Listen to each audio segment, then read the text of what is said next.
give me something brief about your story, Vrishali. I would like to know 17 years, what all you did, yeah. To start with, I was working with a corporate basically. I worked with infrastructure development company. I work with IT companies. I even work with startups as HR manager, senior manager role. And then I felt like working for someone is not not really I wanted to go ahead with, or that was not really passionate about. I always wanting to start something on my own, but I never thought of going ahead and starting a consultancy in HR.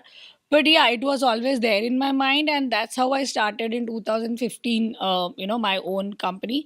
It was a partnership firm, and still it's a partnership firm, and that's how I started. And we provide end-to-end HR solutions to startup companies, mid-sized companies, IT, fintech, edtech companies.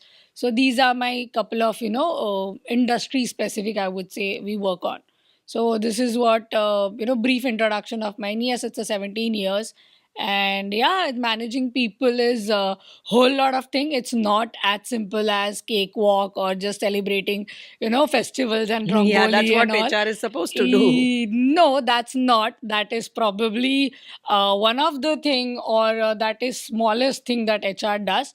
But that is equally important. Like if you do not have a celebration in office, think about it ना कि घर में festival है और आपने कुछ किया ही नहीं है, how people will feel who are staying, The working, bonding and bonding and all. all that. So it's one of the engagement activity where people come together, they celebrate, because ultimately when you work for the organization for 5 years, 10 years, nowadays it doesn't work that way in some of the organization where there is a big culture there.